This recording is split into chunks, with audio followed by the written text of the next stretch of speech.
आप सभी को जय श्री कृष्ण। कुछ दिन पहले मैंने अपने YouTube चैनल पर एक वीडियो बना के डाला था जिसमें 22वें देशकांड के बारे में डिस्कस किया था। 22वां देशकांड एक मैलेफिक खराब देशकांड है जो हमारे जीवन की परेशानियां, रोग, मृत्यु तक को दिखाता है। तो पुराने ज्योतिष ग्रंथों में उसके बारे में क्या कहा गया है, वो कुछ श्लोक मैंने उस वीडियो में डाले थे। उनकी वहाँ पर हिंदी में व्याख्या की थी और ये समझाने की कोशिश की थी कि इस तरह से 22वां देशकांड खराब होता है। तो उस वीडियो में जो श्लोक डाले थे उनमें जो ज्योतिष सूत्र छुपे हुए थे, उनकी यहाँ पर मैं आज आपको एक प्रैक्टिकल एप्लीकेशन करके दिखाऊंगा।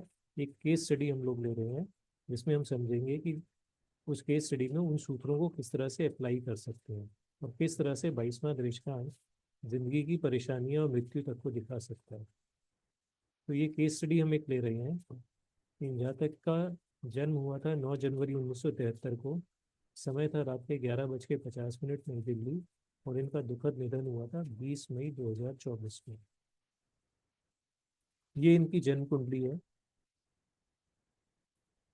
और जिस समय इनका निधन हुआ था उस समय इनकी केतु में शनि की दशा चल रही थी।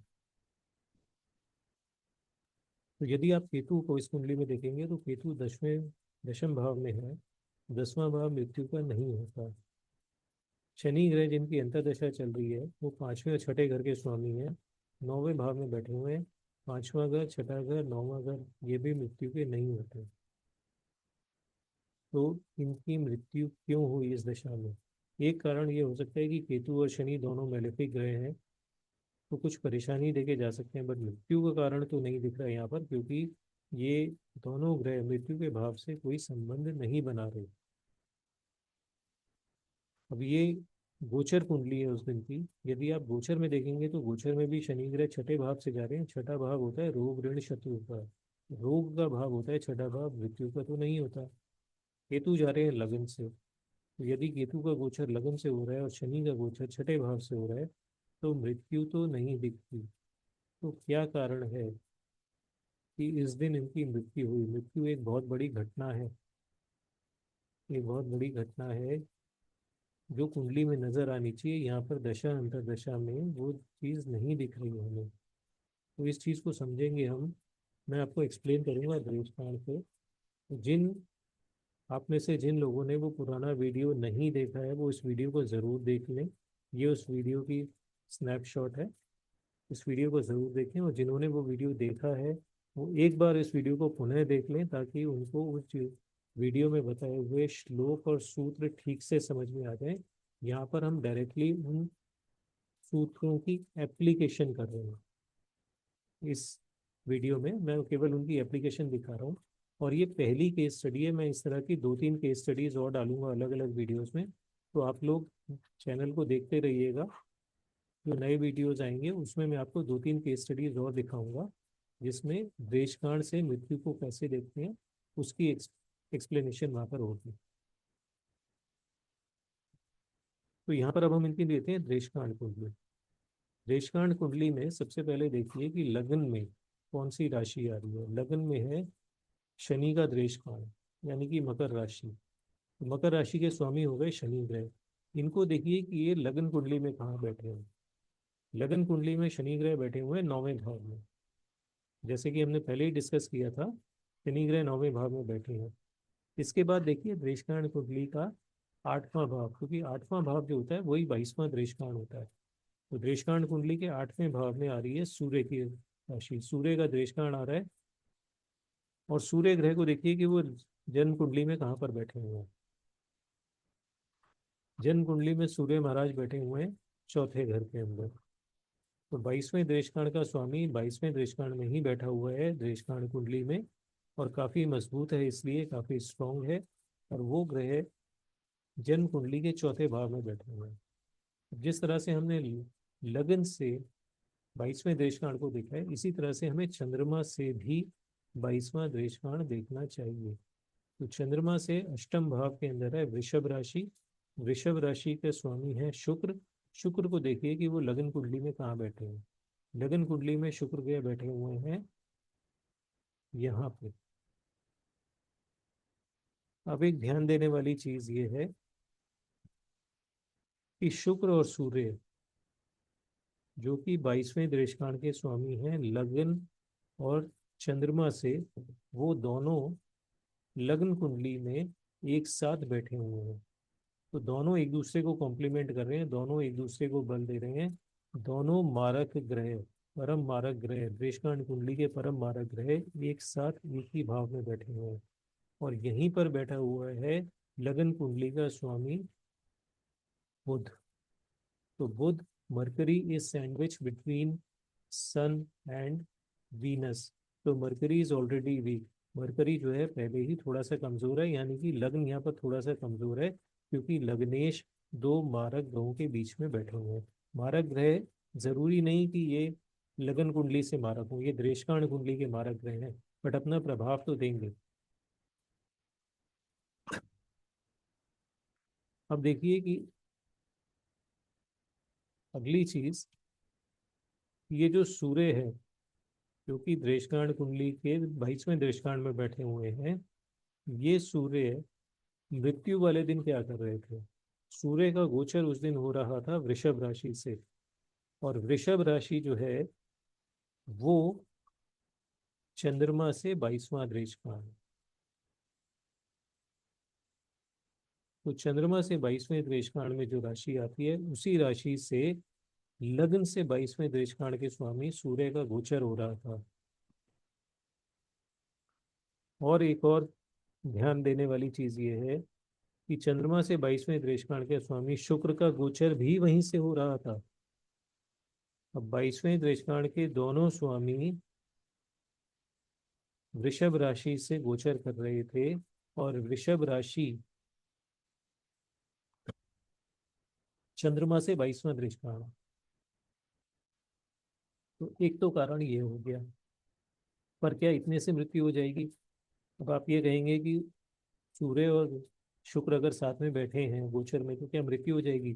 सूर्य और शुक्र तो अक्सर साथ ही रहते हैं। शुक्र जो है वो सूर्य से केवल दो भाव आगे या दो भाव पीछे जा सकता है, और ज्यादातर समय ये दोनों एक ही भाव में हो सकते हैं। तो केवल इसलिए क्योंकि सूर्य और शुक्र एक साथ बैठे हैं इसलिए मृत्यु हो जाएगी, ये तो कोई कारण नहीं बना। तो कारण कुछ बड़ा होगा। ये केवल एक कारण बना, एक छोटा सा कारण बना कि 22वें रेशमाण के दोनों स्वामी 22 चंद्रमा से 22वें रेशमाण की राशि से उस समय गोचर कर रहे थे। अब थोड़ा सा और ध्यान से देखते हैं कि इस गोचर में और क्या खास बात थी। इस गोचर में एक और चीज देखिए कि ये दोनों जब गोचर कर रहे थे तो ये गोचर कर कहाँ से रहे थे? इनका गोचर हो रहा था देशकांड कुंडली के लग्नेश शनि के ऊपर से। तो देशकांड कुंडली के लग्नेश शनि के ऊपर से देशकांड कुंडली के ही दोनों 22वें देशकांड के स्वामी शुक्र और सूर्य का गोचर हो रहा था।